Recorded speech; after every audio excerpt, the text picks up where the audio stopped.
Hello दोस्तों, स्वागत है आपका आपके अपने यूट्यूब चैनल बीसी वाली ज्ञान की गंगा में। तो दोस्तों, मैं हमेशा बोलता रहता हूँ कि आपका चैनल तो यस, ये आपका ही चैनल है दोस्तों।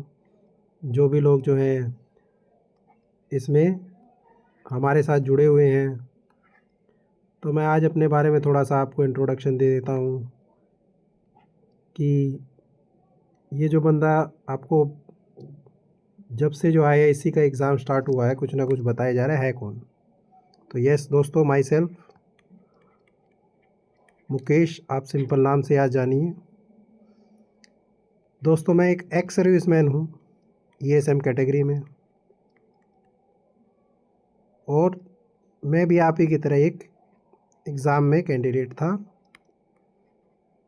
जिसने जो भी एग्ज़ाम था उसके ऊपर अपनी डिटेल एनालिसिस करके जो जितना मैं जान पाया मैंने आपके साथ वो क्या किया, शेयर किया। प्लस जो मेरा एक्सपीरियंस था उसके बेसिस पे जो मैंने वेरियस एग्ज़ाम्स आज तक अपीयर किए हैं उसके बेसिस पे आपको जो है किस तरीके से जो है आपकी कट ऑफ क्या रह रहे हैं, सैलरी पैकेज क्या बन रहा है, लाइफ कैसी होगी यहाँ सेंट्रल गवर्नमेंट एम्प्लॉय की, वो उस तरीके पे हमने क्या की हैं, बातें की हैं। So I hope now we have a transparency कि जो आपका चैनल है उसके ऊपर कौन बात कर रहा है आपसे। तो अभी एक हमें जो है मैसेज में कमेंट मिला था कि वर्क लाइफ बैलेंस के बारे में सर बताइए कैसा होगा। तो ये सब चीज़ें जो हमने गूगल से जो है आईआईएससी की जो कुछ साइट है वहाँ से फाइंड आउट किया है, और कुछ गूगल पे जो है ऑलरेडी अवेलेबल है हमारे Indian institute of science Bangalore के बारे में। तो उसके बारे में हम थोड़ा डिस्कशन कर लेंगे।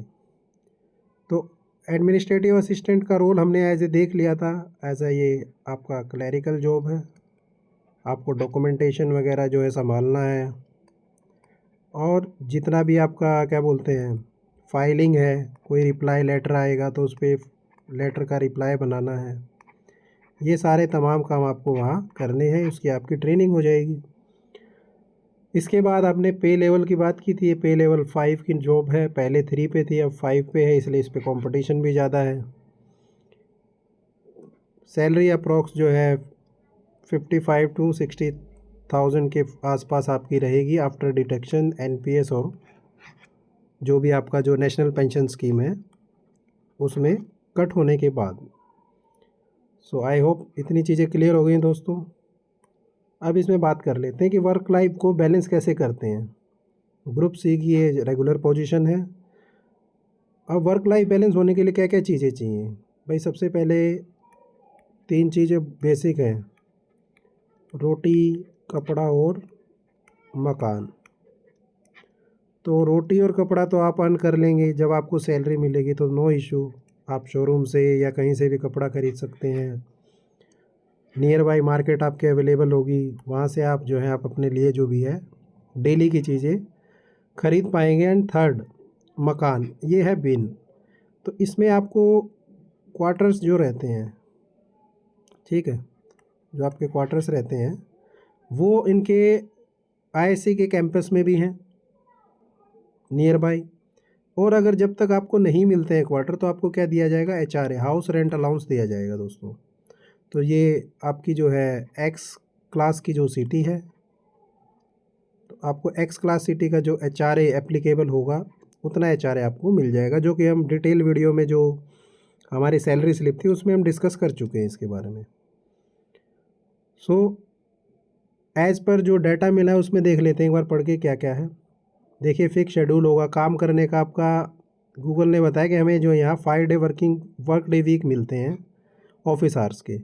बट मैं ये मानता हूँ कि यूनिवर्सिटी है तो ये 6 दिन चलती होगी। यूनिवर्सिटी में 6 डेज़ का वर्किंग आवर होगा।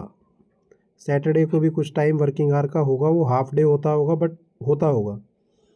तो आप 6 डे मान के चलिए इसको। जब तक कोई ऑथेंटिक हो या तो कोई एम्प्लॉय हो वहाँ, वो हमें कंफर्म कर दे कि नहीं 5 डेज़ ही वीक है।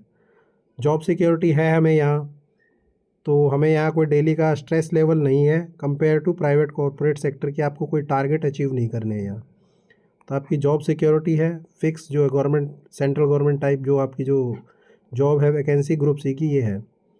Placing and flexibility, the primary pressure stems for from matching the exact procedural needs of academic faculty and admission, however the daily pace is usually manageable and routine bound. मतलब आपको जब एक बार काम सीख जाएंगे ना, थोड़ा सा इनिशियल में, जो मान लो न्यू कैंडिडेट हैं, अभी इसमें एज लिमिट 26 रखी गई है, तो कितने ही कैंडिडेट होंगे जिन्होंने अभी तक ऑफिस स्पेसेस में काम किया होगा, बहुत कम लोग होंगे।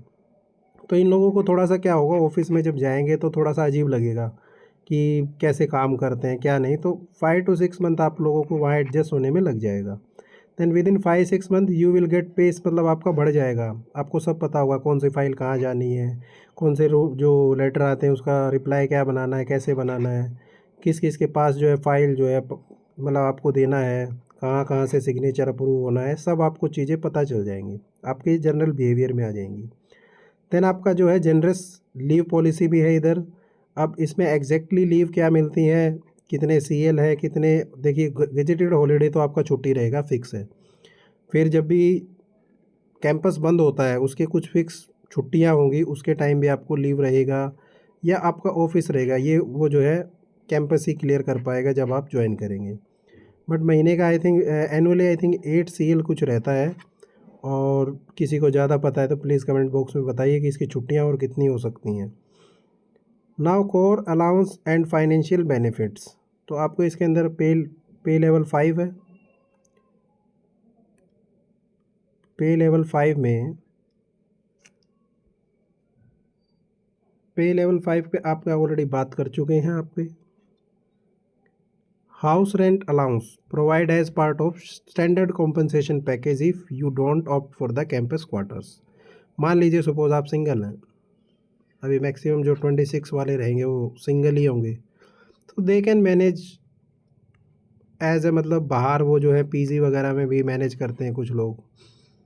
तो बड़ी बड़ी मेट्रो सिटी में ऐसा होता है, पीजी में या फिर हॉस्टल में वो लोग सब क्या करते हैं, मैनेज करते हैं, या फिर कंबाइंड 2 या 3 लोग जो है रूम लेके रहते हैं। तो वो ऑप्ट नहीं करते हैं कि मुझे अंदर अकोमोडेशन नहीं चाहिए, तो वो HRA ड्रॉ कर लेते हैं। फिर आपके ऊपर जो हॉस्टल या पीजी में कुछ रेस्ट्रिक्शंस भी रहते हैं, कुछ लोग इंडिविजुअल हाउस लेके रहना चाहते हैं, क्योंकि कोई हो सकता है कुछ अपना प्रिपेयर करना चाह रहा है, तो प्राइवेसी मेंटेन करना है, उनको टाइम चाहिए, तो वो अपना सब मैनेज करते हैं। It's very person to person. Medical facilities की बात करें तो इनको जो है access to comprehensive health care protection through medical insurance and on campus medical system. तो आपको जो है हेल्थ केयर प्रोटेक्शन का जो एक कोई भी यहाँ इनका मेडिकल इंश्योरेंस का कुछ होगा, जैसे एक हमारे पास रहता है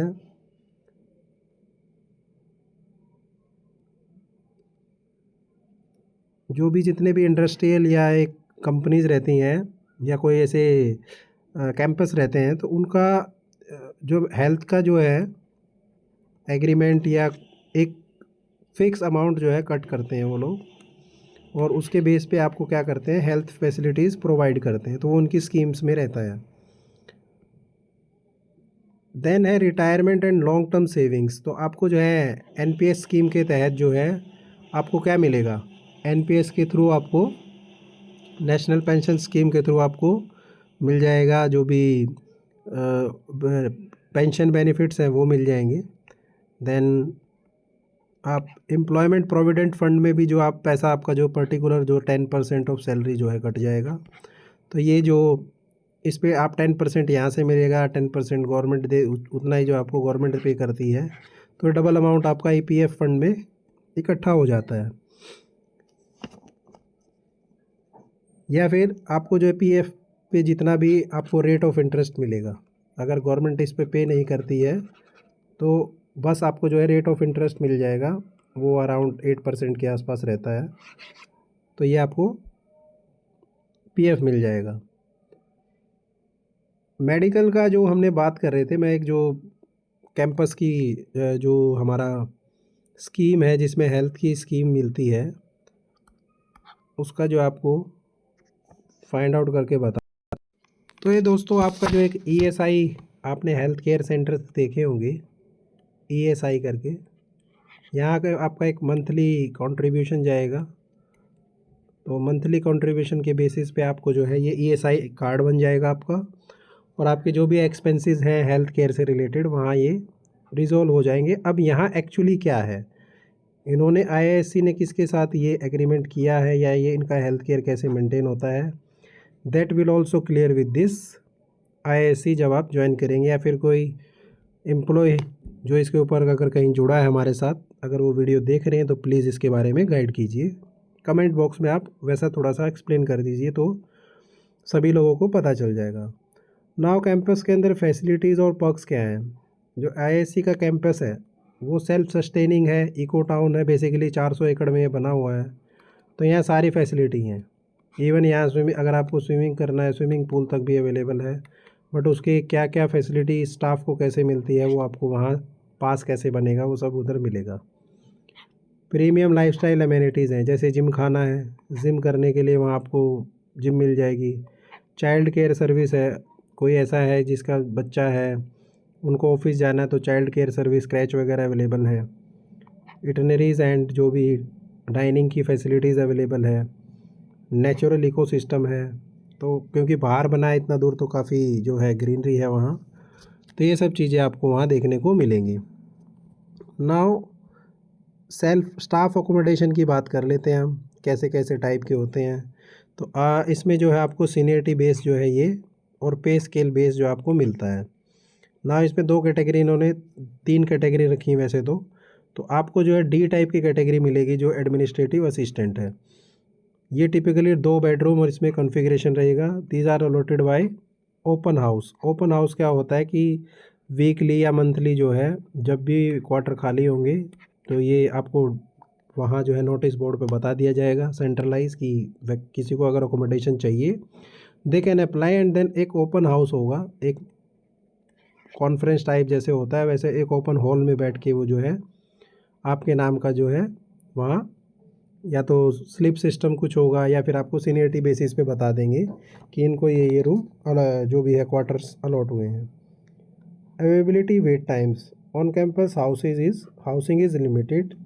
new administrative recruits routinely face a waiting period before quarters open up. तो आपको जो इनिशियली जितने भी जो 34 सीट्स का जो अभी रिक्रूटमेंट है ये मैक्सिमम आप सोच के चलिए कि आपको क्या रहने वाला है, आपको वेटिंग पीरियड मिलने वाला है क्योंकि अभी जो ऑलरेडी वहाँ जो है लिमिटेड क्वार्टर्स हैं ना। ऑफ साइट कैंपस क्वार्टर्स, अगर आपको इसके बाहर आसपास रहना है तो आईआईएससी के अंदर अगर जो रहते हैं लोग उनको क्या करना पड़ता है, जिसको क्वार्टर अलॉट हो जाता है उनको अराउंड ₹50 पर मंथ जो है नॉमिनल वाटर फीस देनी होती है, इलेक्ट्रिसिटी पे करना होता है, और उनको एचआरए जो है नहीं मिलेगा।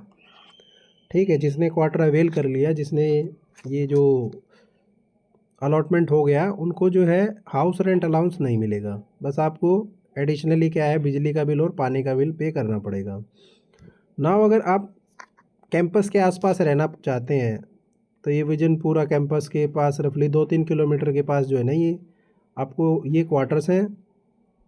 बाहर रहने के लिए जो है जगह है नियर बाई, ये देखिए आगे। अगर आपको बाहर रहना है तो आप मातीकेरे एंड देवसेंद्रा लेआउट है, तो यहाँ जो है एक लोकेशन ये होगी, आप यहाँ रह सकते हैं।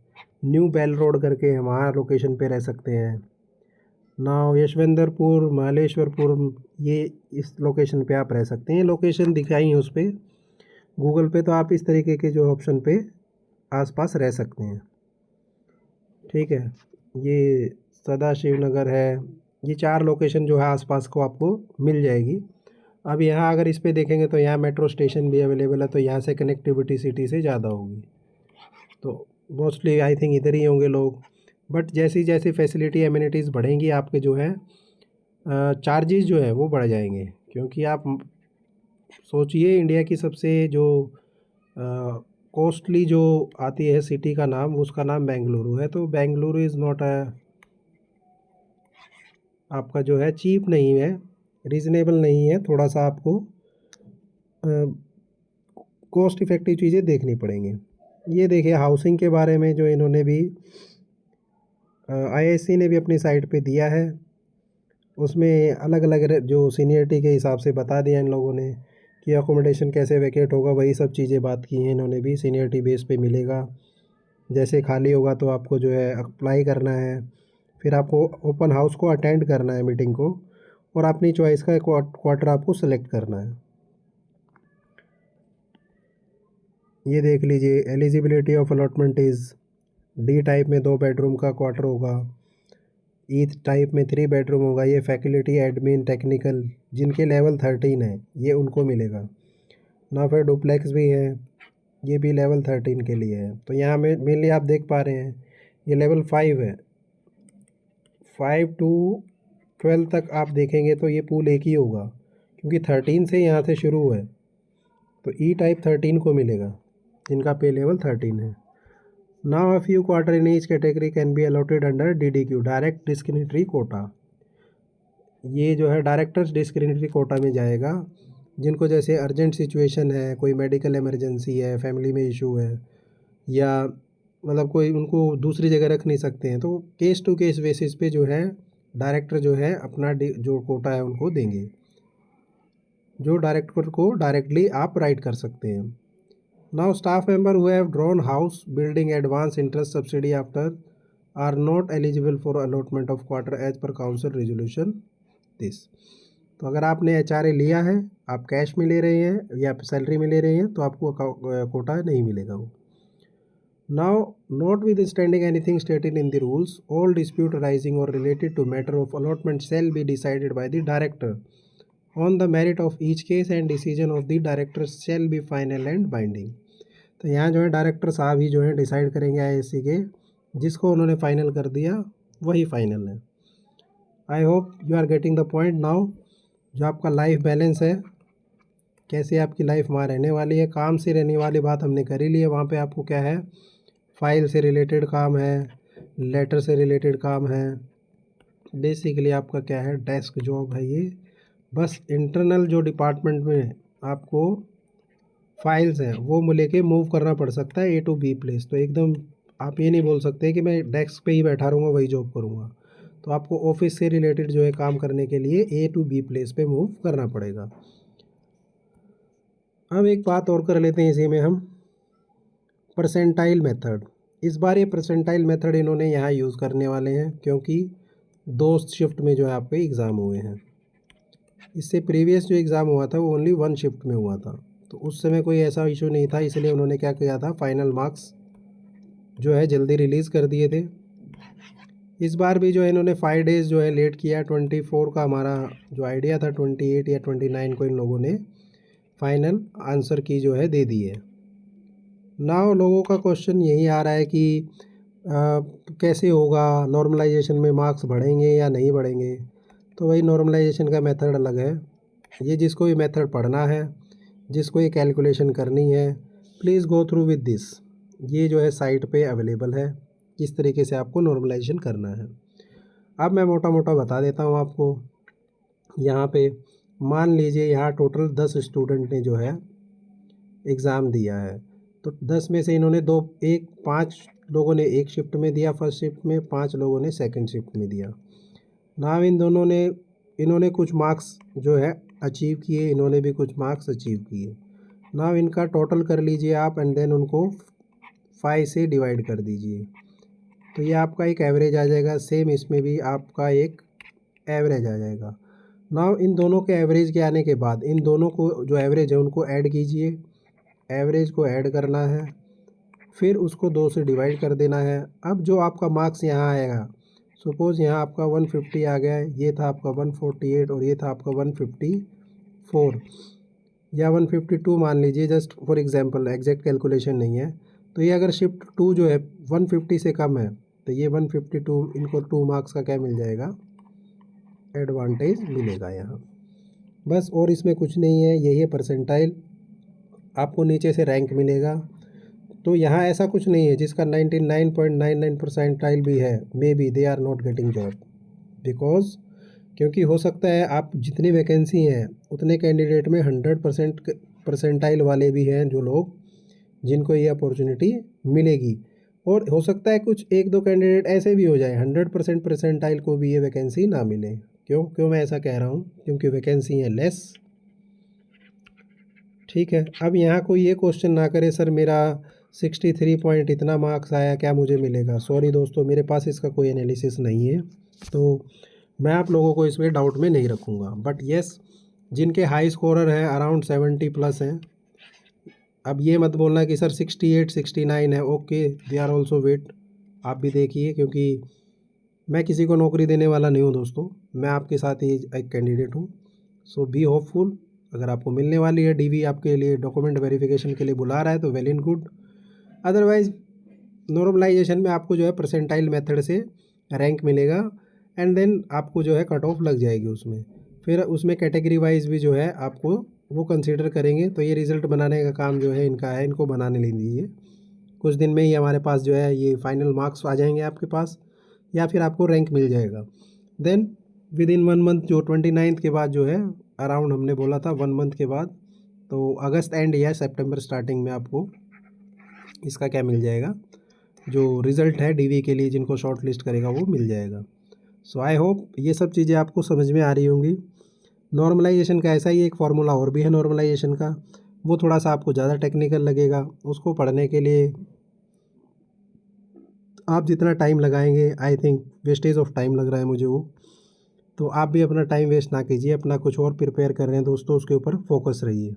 इसके ऊपर जिसको भी चाहिए ये जो है अवेलेबल है। ये देखिए, ये वाला जो फार्मूला है ना, ये परसेंटाइल का जो आपका जो मेथड है, जो नॉर्मलाइजेशन का, ये है यहाँ। ठीक है, जिस भी कैंडिडेट को जो इसके बारे में जानना है ज़्यादा, प्लीज़ रिसर्च कीजिए इस फार्मूला पे, पढ़िए इसको। देन यू विल रियलाइज़ कि कैसे इसको करना है। नहीं समझ में आ रहा है तो बहुत सारे और भी एक्सपर्ट हैं यूट्यूब पे, उनसे आप इसको पढ़ लीजिए। ठीक है, तो you will get the whole idea कि करना क्या है। और परसेंटाइल में आपको क्या मिलता है, आपको रैंक मिलता है। आप जो रैंक मित्रा, रैंक गुरु, इन पे देख रहे होगे तो वो आपको क्या दे रहा है, एक रैंक दे रहा है कि आपका कैटेगरी में क्या रैंक है। ठीक है, आप वैसे ओवरऑल रैंक क्या है आपका, इस तरीके से वो रैंक दे रहा है आपको। तो परसेंटाइल से हमें क्या मिलता है, रैंक।